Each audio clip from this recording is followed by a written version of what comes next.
Hello everyone, welcome to my channel course with Mike. तो आज अपने ग्राफ्स के प्लेलिस्ट का वीडियो नंबर 66 करने जा रहे हैं। तो क्वेश्चन के नंबरिंग में थोड़ी गलती हो गई थी लास्ट वीडियो में, ये 66 वीडियो है। ओके, मीडियम मार्क्ड है, लीड कोड नंबर 684 है। प्रैक्टिस के लिए अच्छा प्रॉब्लम है, जो जो ग्राफ्स अभी नया नया सीखे हैं उनके लिए तो काफ़ी अच्छा प्रॉब्लम है प्रैक्टिस के लिए। ओके, स्टार्ट करने से पहले एक मोटिवेशन जो कि कल किसी ने शेयर किया था, thank you so much for sharing. तो लाइंस कुछ ऐसे हैं, the magic you are looking for is hidden in the work that you are avoiding. Avoiding या फिर प्रोक्रेस्टिनेटिंग, या फिर आप लेजी हो रखे हो और उस काम को आप नहीं कर रहे हो। तो बेसिकली ये तीन लाइन पता है क्या कहता है? प्रोग्रेस या फिर सक्सेस या फिर कोई बड़ा ब्रेक थ्रू जो हम देख रहे हैं, जो हम ढूंढ रहे हैं, जो लाइफ में करना चाह रहे हैं, we seek often lies in the task we procrastinate और अवॉइड। है ना, जिस टास्क को आप नहीं कर रहे हो और लेजी होकर बैठे हो, अ, हमेशा यही होता है कि अगर आप उसको कर लो तो सक्सेस या फिर प्रोग्रेस, जो जो ब्रेक थ्रू आप ढूंढ रहे हो वो आपको मिल जाएगा। है ना, इसीलिए जिस चीज़ का आप वेट कर रहे हो, कोई परफेक्ट टाइमिंग नहीं होता किसी चीज़ को करने का। आज और अभी से ही स्टार्ट करो जो भी आपको करना है, चाहे वो डीएसए हो, चाहे वो डेवलपमेंट हो, चाहे कोई भी कोर्स हो या कुछ भी हो। Okay, never wait for it, start right now. देखते हैं प्रॉब्लम क्या है। रिडंडेंट कनेक्शन, गूगल ने पूछा इस प्रॉब्लम को। इन this problem a tree is an undirected graph. A tree is an undirected graph, okay, that is connected and has no cycles। चलो बढ़िया है, कनेक्टेड है, ठीक है, और साइकिल एक भी नहीं है। You are given a graph that started as a tree with n nodes।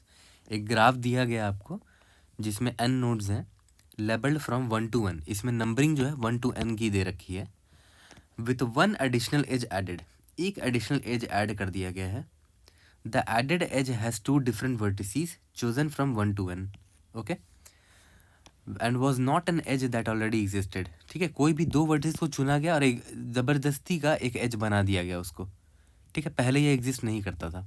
है ना, मान के चलते एक कनेक्टेड ग्राफ था आपके पास, कुछ ऐसा था, तो ज़बरदस्ती क्या किया गया कि एक एक्स्ट्रा एज ऐड कर दिया गया एग्जिस्टिंग वर्टिस को जोड़ने के लिए, जबकि ज़रूरत नहीं थी इसकी।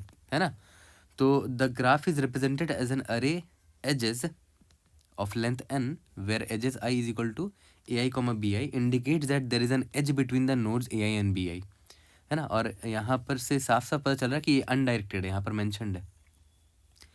Return an edge that can be removed so that the resulting graph is a tree of n nodes। if there are multiple answers return the answer that occurs last in that input। ठीक है, एक ऐसे as को बताओ, आपको भेजना है जिसको अगर मैं रिमूव भी कर दूं ना तब भी रिजल्टेंट ग्राफ ट्री ही होगा। ट्री का डेफिनेशन यहाँ दे रखा है कि वो अनडायरेक्टेड होना चाहिए और कनेक्टेड होना चाहिए। देखो क्या दे रखा है, ट्री का मतलब क्या होता है? Undirected graph that is connected and has no cycles. ठीक है, तो आपको एक ऐसा एज निकाल के बताना है जिसको रिमूव भी कर दिया जाए ना तब भी रिजल्टेंट ग्राफ जो है ना वो मेरा ट्री ही रहेगा। ठीक है, ट्री का मतलब कनेक्टेड रहना चाहिए, साइकिल तो खैर है ही नहीं, प्रॉब्लम में दे रखा है। ठीक है, तो जैसे यहाँ पर देखो, यहाँ पर कोई तो एक ऐसा एज है जो कि रिडंडेंट है, और उसमें से आपको ऐसा अगर मल्टीपल आंसर्स है तो आपको return the answer that occurs last in the input, जो इनपुट में लास्ट अकर किया है। ओके, तो इस एग्जांपल को देखो, यहाँ पर इनपुट दे रखा 1 2 1 3 एंड 2 3, ये लोग कनेक्टेड है 1 2 1 3 एंड 2 3, और ये बोल रहा है कि 2,3 को अगर हटा दोगे तब भी पूरा का पूरा ग्राफ कनेक्टेड ही रहेगा। देखते हैं 2,3 ये वाला था ना, इसको हटा दिया हमने, तो अभी भी देखो हमारा ग्राफ जो ऐसा दिख रहा है, अभी भी ग्राफ कनेक्टेड है ना, अभी भी ग्राफ कनेक्टेड है, सारे वर्टिसेस कनेक्टेड है, एक ही कंपोनेंट में है सारे के सारे। कनेक्टेड का मतलब क्या होता है? एक ही कंपोनेंट में होना।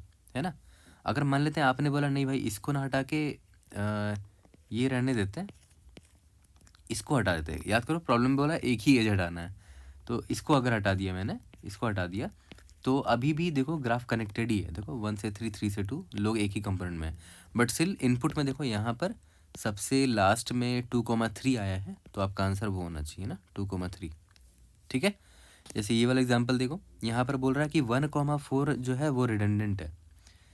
ठीक है, और जैसे यहाँ पर अगर आपने 1,4 को हटा दिया तो ग्राफ आपको कुछ ऐसा दिखेगा, 2 1 5 3 और यहाँ से 4 है। देखो अभी भी सारे लोग कनेक्टेड है, तो एक देखा जाए तो एक ही कंपोनेंट है ये, है ना, तो 1,4 को भी आप हटा सकते हो। अब चाहे तो आप 3,4 को भी हटा सकते थे, क्योंकि देखो अभी भी ग्राफ पूरी तरह से कनेक्टेड है, कोई भी अलग नहीं हुआ, सब एक ही ग्राफ में।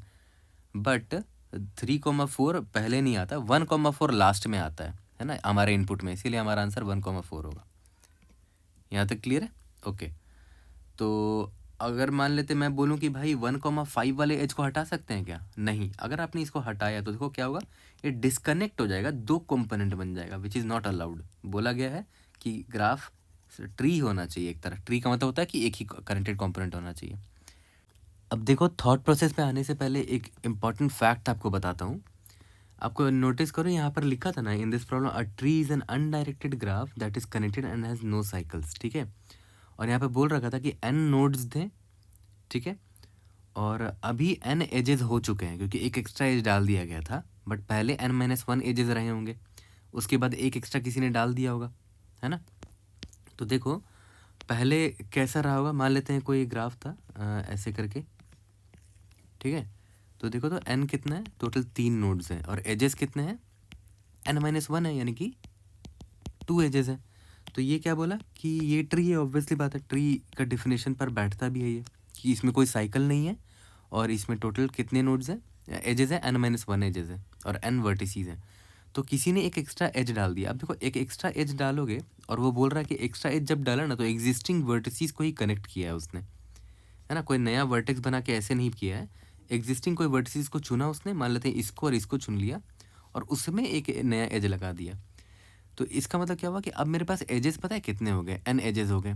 और अगर एक 3 वर्टिसीज हैं जिसमें आप बोलते हो कि 3 एजेस भी हैं, तो गारंटीड है कि उसमें एक साइकिल होगा।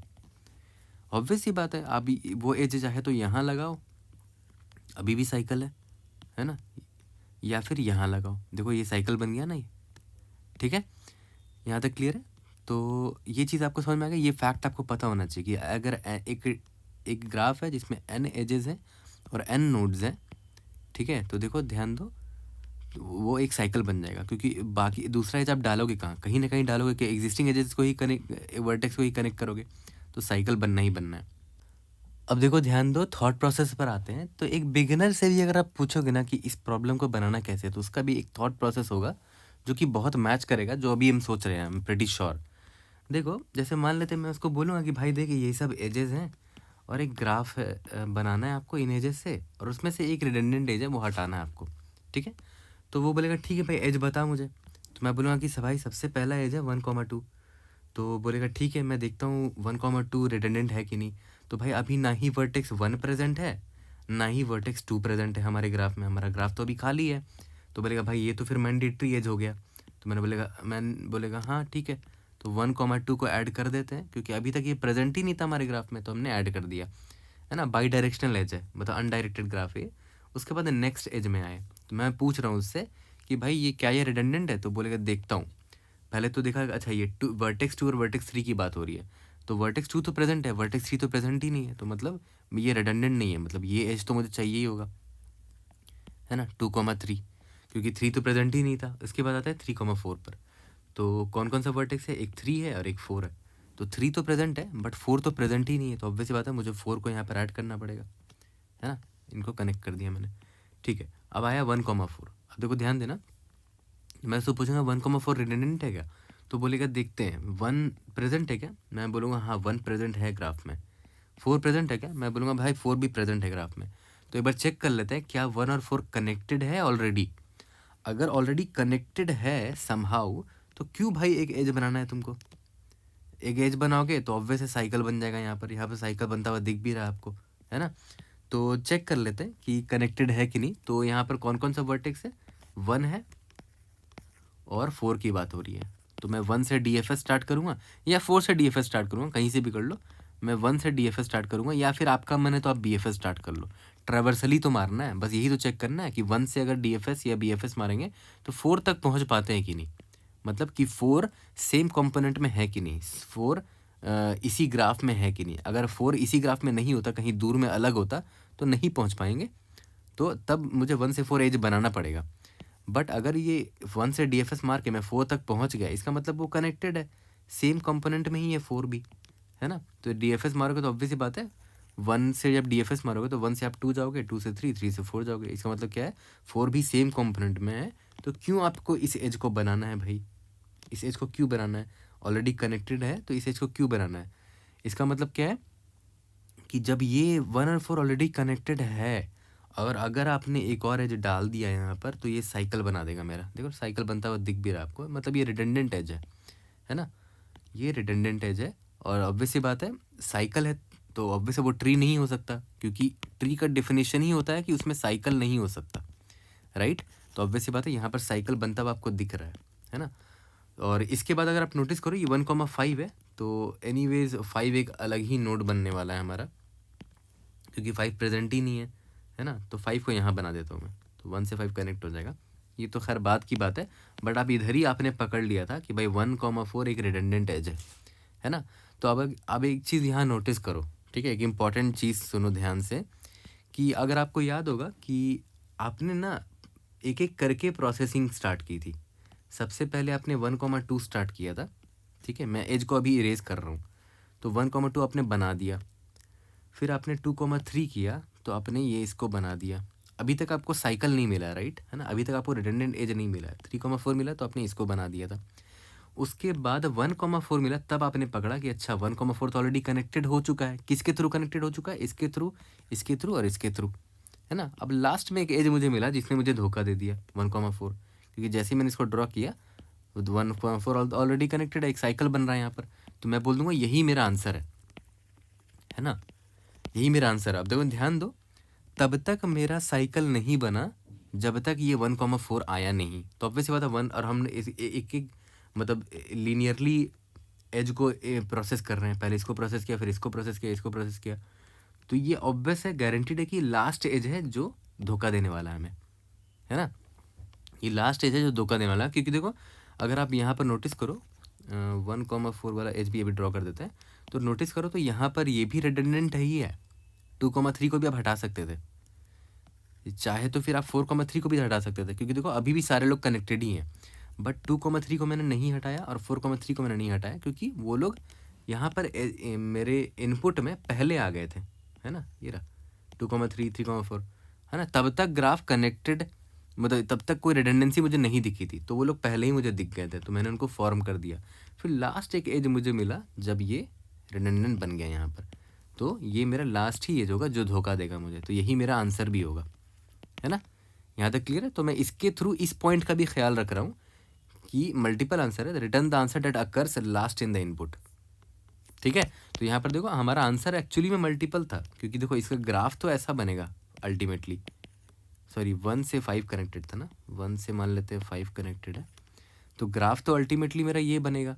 बट और इसमें देखो मल्टीपल आंसर है कि आप इस एज को भी हटा सकते हो, इस एज को भी हटा सकते हो, इस एज को भी हटा सकते हो, बट आपका आंसर कौन होना चाहिए? आइडियली 1,4 वाला एज होना चाहिए, क्योंकि इनपुट में लास्ट वो आया है ना? तो मैंने दिमाग क्या लगाया, एक एक करके लाइन बाय लाइन प्रोसेस किया, है ना? तो ग्राफ बनता गया 1 से 2, 2 से 3, 3 से 4, फिर देखा 1 से 4 आया, तो 1 से 4 ऑलरेडी कनेक्टेड था इस पाथ के थ्रू, तो उसको मैंने बनाया नहीं और मेरा आंसर वही हो गया 1,4। यहाँ तक क्लियर है? ठीक है, तो देखा जाए तो प्रॉब्लम बड़ा सिंपल था। एक बिगिनर पॉइंट ऑफ व्यू से ही हमने सोचा कि भाई मेरे ग्राफ में स्टार्टिंग में कुछ नहीं था, मुझे ये एज दिखा, मैंने 1, 2 डाल दिया ब्लाइंडली। फिर मुझे 2,3 दिखा, मैंने देखा 3 तो है ही नहीं, तो मतलब ये गारंटीड एज मुझे डालना पड़ेगा। 3,4 दिखा, 4 तो है ही नहीं, 4 को गारंटी डाल दिया मैंने। 1,4 दिखा, मैंने 1 से DFS मारा, देखा अरे यार 1 से 4 तो ऑलरेडी पहुँच सकता हूँ, तो इस एज को मैंने नहीं बनाया और यही रिटर्न कर दिया अपने आंसर को। यहाँ तक क्लियर है? ओके, तो मैं आपका होमवर्क क्या रहेगा कि आप मुझे BFS से इस कोड को करके दिखाओ, ठीक है? कमेंट में लिख देना, बट अभी मैं आपको DFS से कोड करके दिखा रहा हूँ, ओके? उसके बाद एक और मस्त अप्रोच मैं आपको बताऊँगा, जो कि ऑलरेडी आप लोगों को पता होगा, कल भी उस पर मैंने एक वीडियो बनाई थी। तो पहले DFS कोड करते हैं, उसके बाद उस पर आएंगे, ओके?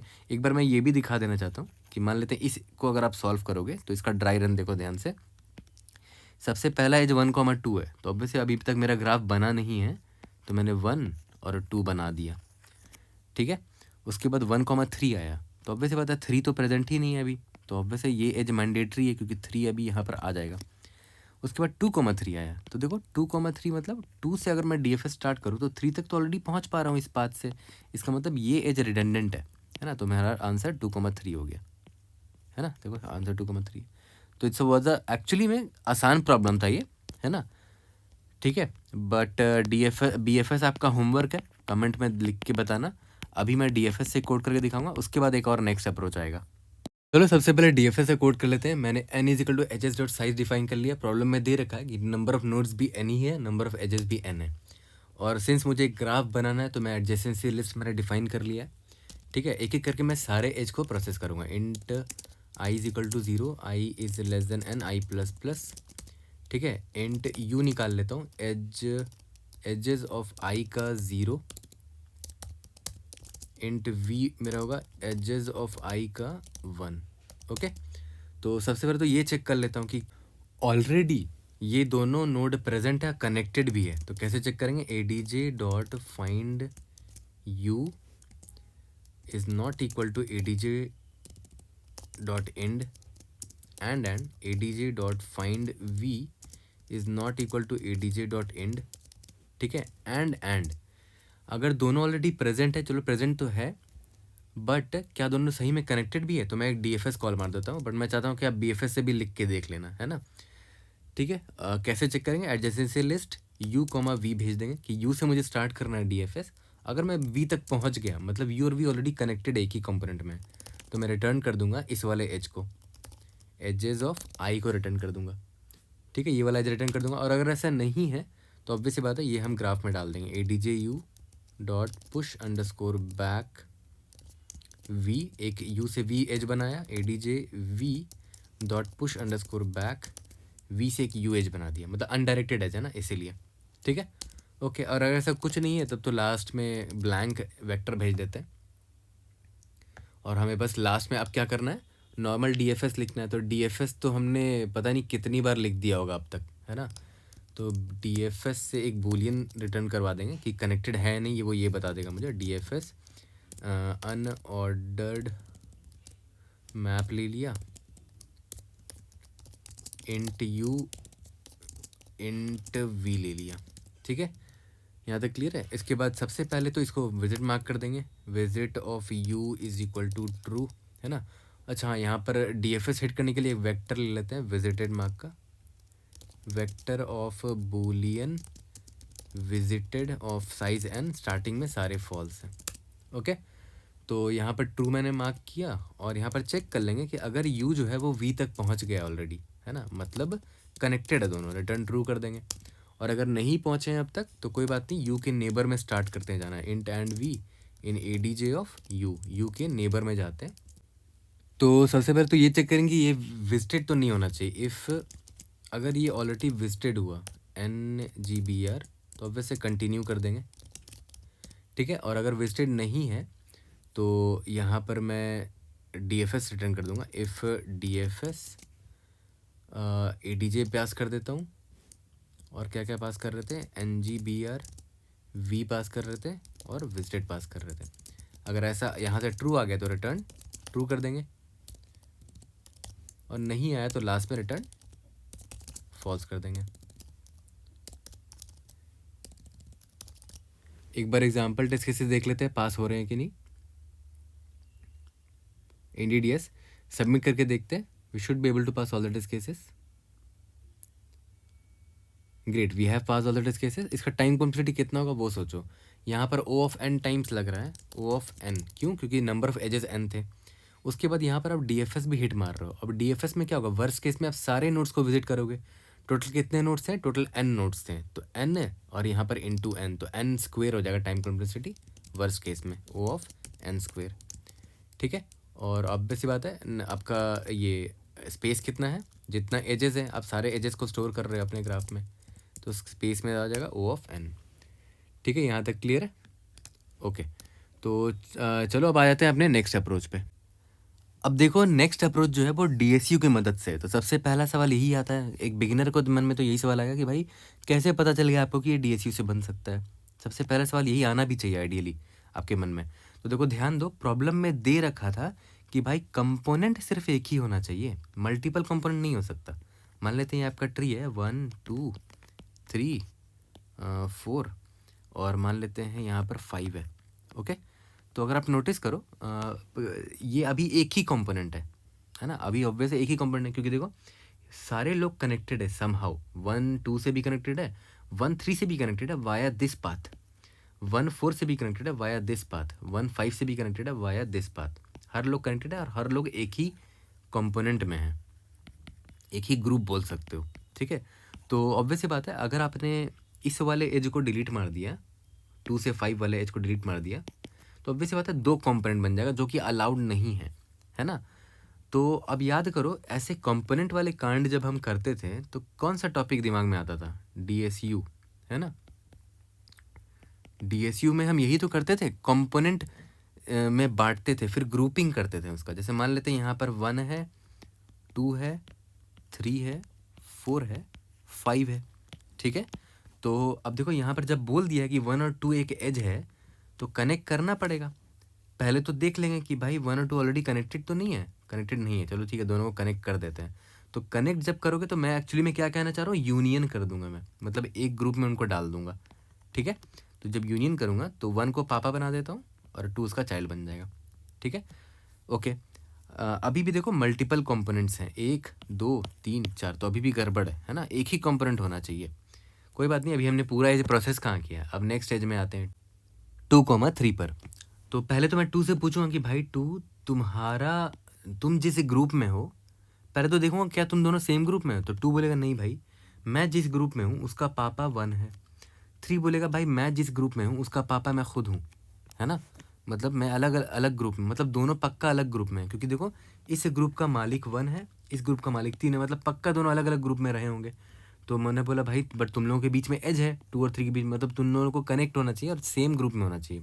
तो मैं बोलूँगा चलो ठीक है कनेक्ट कर देते, तो इन दोनों को यूनियन कर देंगे। ठीक है, तो अगर यूनियन करोगे इसका तो ऑब्वियस सी बात है 3 भी यहाँ पर आ जाएगा।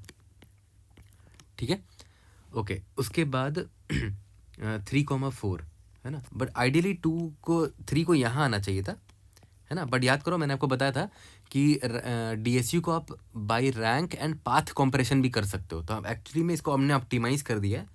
3 को से अगर मैं पूछूंगा भाई तेरा पापा कौन है, तो 3 बोलेगा 2, 2 बोलेगा मेरा पापा 1 है। तो क्यों ना डायरेक्टली 3 को बोल दूं कि तेरा पापा 1 है ना। तो ये पाथ कॉम्प्रेशन हो गया, इतना बड़ा पाथ ना करके देख लो छोटा पाथ हो गया।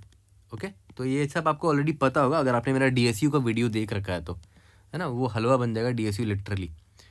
3,4 पर आते हैं। तो पहले तो पूछेंगे भाई 3 तेरा पेरेंट कौन है। 3 बोलेगा भाई मेरा पेरेंट 1 है क्योंकि मैं इस ग्रुप में हूँ, इस ग्रुप का मालिक जो पापा जो है वो 1 है। 4 बोलेगा भाई मेरा पेरेंट मैं खुद हूँ क्योंकि मैं अकेला ग्रुप में हूँ और यही मेरा ग्रुप है। ऑब्वियस है, मतलब दोनों अलग अलग ग्रुप में है। तो मैं 4 को भी वही बोलूँगा कि भाई 3 और 4 तुम दोनों के बीच में एज है, तुम दोनों को एक ग्रुप में होना चाहिए। तो बोलेगा ठीक है मैं आ जाता हूँ एक ग्रुप में। तो 3 के पास मैं आ गया, बट मैं बोला कि पाथ कंप्रेशन भी कर देते हैं, तो 4 को डायरेक्टली मैं 1 को पॉइंट करवा दिया। ठीक है, ओके। अब देखना ध्यान देना, अब मैं 1,4 पर आया हूँ। ठीक है, तो अब एक बात बताओ, 1 से मैंने पूछा तेरा पेरेंट कौन है। 1 बोलेगा मेरा पेरेंट 1 है क्योंकि मैं अपने ग्रुप का खुद मालिक हूँ। ठीक है, और 4 बोलेगा मेरा पेरेंट भी 1 ही है। इसका मतलब दोनों ऑलरेडी कनेक्टेड हैं, दोनों ऑलरेडी सेम कंपोनेंट में हैं। तो भाई वापस से 1,4 कैसे आ गया भाई, है ना। देखो 1,4 तो ऑलरेडी कनेक्ट हो चुके थे पहले ही से ही, इतने जब मैंने प्रोसेस कर दिया था। तो अभी जब वापस से 1,4 आया तो मैंने 1 से पूछा तो ये बोला मेरा मेरा मैं इसी ग्रुप का मेंबर हूँ जिसका मालिक 1 है। 4 बोलेगा मैं भी इसी ग्रुप का मेंबर हूँ जिसका मालिक 1 है। दोनों का पेरेंट देखो सेम है, दोनों का पेरेंट अगर सेम है मतलब दोनों सेम ग्रुप में है। तो मैं इसी वक्त रोक दूंगा और बोल दूंगा कि भाई ये रिडंडेंट एज है। यही मेरा आंसर था, याद करो। ठीक है, यहाँ तक क्लियर है। तो देखा जाए तो बड़ा सिंपल है, एक एक एज को प्रोसेस कर रहे हैं, है ना। मान लेते एज का कोई भी एज है मेरा, edge of i is equal to U, V, ये मेरा एज है। ठीक है, तो मैं क्या करूँगा, मैं सिंपली ये चेक करूँगा कि U का पेरेंट कौन है। याद करो DSU में एक फाइंड नाम का फंक्शन होता था जो किसी भी नोड का पेरेंट दे देता था। और सिमिलरली मैं यहाँ पर V के लिए भी फाइंड फंक्शन कॉल कर दूंगा और V से पता कर लूँगा कि तेरा पेरेंट कौन है। अगर दोनों का पेरेंट सेम हुआ, इफ़ दोनों का पेरेंट सेम हुआ, मतलब ये U और V ऑलरेडी कनेक्टेड हैं पहले से ही। तो अभी वाला जो एज है U और V ये रिडंडेंट है। तो मैं क्या करूँगा, रिटर्न ये वाला एच जो है ना यूवी, इसको रिटर्न कर दूंगा, ये मेरा आंसर होगा। और अगर ऐसा नहीं है, मतलब दोनों सेम कंपोनेंट में अभी नहीं है, मतलब दोनों का पेरेंट अलग अलग है, बट ये एज तो कह रहा है कि दोनों को कनेक्ट होना चाहिए, तो मैं क्या करूँगा, दोनों को एक कंपोनेंट में ले आऊँगा। एक कंपोनेंट में लाने के लिए क्या किया करते थे, डीएसयू में यूनियन कर देते थे, यू कॉमा वी को मैं यूनियन कर दूंगा। यहाँ तक क्लियर? तो देखा जाए तो ऑलरेडी हमने 1000 बार अब डीएसयू का कोड लिख रखा है, तो अब डीएसयू का कोड अभी मैं आपको करके दिखा देता हूँ, बट मैं सजेस्ट करूँगा वीडियो पॉज करके खुद से करना, है ना। और मैं डीएसयू जब करूँगा अभी, तो using rank and path compression करूँगा, ठीक है। आप कैसे भी कर सकते हो, बट मैं जनरली यही प्रेफर करता हूँ, क्योंकि अब सबसे ऑप्टिमाइज्ड होता है ये, using rank and path compression. तो चलो डीएसयू का सेम कोड यूज़ करेंगे जो कल भी हमने किया था, कल वाले पीओटीडी में, ठीक है। और डीएसयू रिलेटेड 3 वीडियोज़ हैं मेरे पास, जिसमें डीएसयू अगर पढ़ लोगे तो DSU will become very easy, it's a guarantee. तो उन तीनों का लिंक मैंने डिस्क्रिप्शन में डाल दिया है, ओके। तो चलो जल्दी से डीएसयू से कोड करते हैं और इसको फिनिश करते हैं।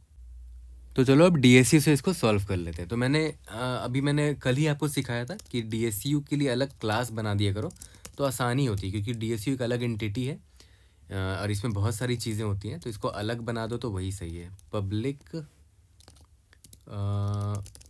ठीक है। और इसमें 2 वेक्टर लेते थे हम लोग वेक्टर ऑफ इंट होता था, पेरेंट बताता था, और वेक्टर ऑफ इंट और रैंक बताता था, क्योंकि मैं पाथ कंपैरिजन बाय रैंक करूँगा, ओके, ठीक है। इसके बाद एक कंस्ट्रक्टर डिफाइन कर लेते हैं, डीएसयू, इसमें n भेजेंगे कि टोटल कितना साइज़ होगा हमारे पेरेंट और रैंक का। तो पेरेंट डॉट री साइज, याद करो हमारा जो नोड्स है उनकी नंबरिंग 1 to n कर रखी है ना। तो मैं यहाँ पर इसका साइज़ 1+1 ले लेता हूँ, ताकि जितने भी नोड्स हैं ना उनकी नंबरिंग 1 से लेकर 2 से लेकर n तक है, तो उनको मैं इस पेरेंट में ढूंढ सकूँ, है ना। अगर n भी ढूंढना है तो पेरेंट का साइज इसीलिए मैंने n+1 कर दिया है, okay. Similarly rank dot resize n+1 कर देता हूँ, और इन दोनों को इनिशियलाइज कर देता हूँ, int i is equal to 0, int i is equal to 1, i is less than equal to n i plus plus, ठीक है। तो parent of i will be equal to i, मतलब अभी वो नोड खुद का ही पेरेंट है, और अभी सभी का रैंक मैं 0 मान के चल रहा हूँ, धीरे धीरे रैंक बढ़ेगा। Rank of i is equal to 0 ले लो या कुछ भी ले सकते हो, स्टार्टिंग मैंने 0 ले रखा है सभी के लिए, ठीक है। और डीएसयू में हमेशा की तरह 2 ही फंक्शन होते हैं, एक इंट फाइंड होता है और एक वॉइड यूनियन होता है ना। तो इंट फाइंड क्या करता है कि एक नोड आपसे लेगा, ठीक है, एक्स लेगा, और आपको इसका पेरेंट रिटर्न करके दे देगा, ओके, ठीक है। और कैसे रिटर्न करते थे, if x is equal to parent of x हुआ, इसका मतलब क्या हुआ कि आपको पेरेंट मिल चुका है, तो रिटर्न एक्स कर दो। और अगर ऐसा नहीं है तो रिटर्न फाइंड पेरेंट, एक्स के पेरेंट के पास चले जाओ पूछने के लिए कि उसका पेरेंट कौन है, ठीक है। बट पाथ कंप्रेशन करने के लिए हम लोग क्या करते थे, जो भी रिजल्ट आता था वो इसमें असाइन करते चले जाते थे, parent of x is equal to find parent of x. तो एक्चुअली में ये लाइन जो होता है ना, दिस इज पाथ कंप्रेशन। फिर से रिपीट कर रहा हूँ, डीएसयू को वीडियो देख लेना, तभी ये सब समझ में आएगा अच्छे से, है ना। वहाँ पर मैंने बेसिक से समझाया इन चीज़ों को। और ये क्या करता था, ये 2 नोड को लेता था और उनको मर्ज कर देता था, यूनियन कर देता था, इंट वाई। तो सबसे पहले हम उनसे पूछते थे कि तुम्हारा पेरेंट कौन है, तो इंट एक्स का पेरेंट कैसे निकालोगे, फाइंड ऑफ एक्स कॉल कर दो। इंट वाई का पेरेंट कैसे निकालोगे, फाइंड ऑफ वाई कर दो, ठीक है। और मर्ज अगर ऑलरेडी दोनों सेम ग्रुप में होंगे तो दोनों का पेरेंट सेम आएगा, है ना, एक्स पेरेंट और वाई पेरेंट, तब तो यूनियन करने की ज़रूरत ही नहीं है, तब तो रिटर्न कर जाओ, ठीक है। और अगर ऐसा नहीं है, दोनों अलग अलग ग्रुप में है, तो दोनों का पेरेंट अलग अलग होगा, तो यूनियन करने से पहले देख लूँगा जिसका रैंक ज़्यादा है वो पापा बनेगा, है ना। तो एक्स अंडरस्कोर पेरेंट, अगर ये greater than rank of y underscore parent हुआ तो ऑब्वियस सी बात है पापा कौन बनेगा, parent of x y underscore parent कौन बनेगा, एक्स अंडरस्कोर पेरेंट। तो देखो वाई का पेरेंट हमने एक्स को बना दिया क्योंकि एक्स का रैंक ज़्यादा था, है ना। एल्स इफ़ अगर जस्ट उल्टा हुआ, rank of y underscore parent बड़ा हुआ rank of x underscore parent से, तो parent of x underscore parent will be equal to y underscore parent, ठीक है, यहाँ तक है। और अगर ऐसा नहीं है तो किसी को भी बना दो, दोनों का अगर रैंक ही सेम है तो किसी को भी बना दो। तो मैं x underscore parent is equal to y underscore parent बना दिया, और रैंक बढ़ाना पड़ेगा मुझे, क्योंकि अभी जस्ट किसी को ही मैंने बनाया है पेरेंट, तो y का रैंक बढ़ जाएगा ना, y underscore parent plus plus, sorry मैंने यहाँ पर क्या किया, मैंने पेरेंट y को बना दिया है। देखो x का पेरेंट y को बना दिया। आप किसी को भी चूज़ कर सकते थे। अगर आपने x को बनाया होता तो यहाँ पर y पेरेंट होता और यहाँ पर x पेरेंट होता, है ना। मतलब इस बार आपने क्या किया है, we made x as the parent. तो पेरेंट जिसको बनाया है उसका क्या बढ़ेगा, रैंक बढ़ जाएगा, है ना। तो उसका रैंक बढ़ गया, तो यहाँ पर x पेरेंट प्लस प्लस कर दिया मैंने। ठीक है, यहाँ तक क्लियर है। ओके, बस इसके बाद जब आपने DSU पूरा डिफाइन कर ही दिया है तो इसको मिनिमाइज़ कर दो, इसका अब काम ही नहीं है। एक बार लिख दिया, टेंशन नहीं है। अब यहाँ पर आ जाते हैं, ठीक है। तो n is equal to edges dot size निकाल लो। DSU का एक ऑब्जेक्ट बना लेते हैं, DSU, इसमें n भेज दो कि टोटल n नोड्स है और n एजेस हैं। तो पेरेंट और साइज़ का भी साइज़ वो n डिफाइन कर देगा, है ना। For auto and edge in edges, ठीक है। Int u is equal to edge of 0, int v is equal to edge of 1। तो u और v मिल गया आपको। अब बस आपको इतना चेक करना था कि क्या DSU डॉट फाइंड u इसका पेरेंट निकल के आ गया। अगर ये बराबर निकल गया, DSU डॉट फाइंड v, मतलब दोनों ऑलरेडी कनेक्टेड थे पहले से ही, क्योंकि दोनों सेम ग्रुप में, दोनों का पेरेंट सेम निकल आया, तो रिटर्न कर देंगे एज, ये वाला एज रिटर्न कर देंगे। और अगर ऐसा नहीं है तो यूनियन कर देंगे, DSU dot union u comma v का यूनियन कर दो। और लास्ट में रिटर्न कुछ नहीं होगा, अगर ऐसा कुछ भी नहीं हुआ तो एम्प्टी। ठीक है, तो DSU ज़्यादा क्लीनर कोड है देखा जाए तो। यहाँ पर सेमीकोलन लगेगा क्योंकि ये C++ है। देखते हैं, we should be able to pass all the example test cases. Indeed yes, we have pass all the example test cases. अब आप खुद सोचो, मैंने आपको कल ही बताया था कि कितना टाइम कॉम्प्लेक्सिटी होता है DSU का। देखो यहाँ पर नंबर ऑफ एजेस n है ना, O ऑफ n। यहाँ पर DSU कॉल कर रहे हो आप, फाइंड और यहाँ यूनियन लगा रहे हो। तो मैंने आपको समझाया था कि DSU का टाइम कॉम्प्लेक्सिटी कितना होता था। DSU का होता था, एक एक्करमैन नाम का फंक्शन होता है जिसको अल्फ़ा बोलते हैं। अल्फ़ा ऑफ जितना पेरेंट का या रैंक का साइज़ है, तो अल्फ़ा ऑफ n हो जाएगा, ठीक है। बट बाहर जो फॉर लूप एज का लगा हुआ है, तो उसकी वजह से टोटल टाइम कॉम्प्लेक्सिटी कितना हो जाएगा, O ऑफ n, बाहर का फॉर लूप और अंदर अल्फ़ा ऑफ n। यहाँ तक क्लियर है। ओके, सबमिट करके देखते हैं। We should be able to pass all the test cases. कोई भी डाउट होता है, read in the comment section, I will try to help you out. See you guys in the next video. Thank you.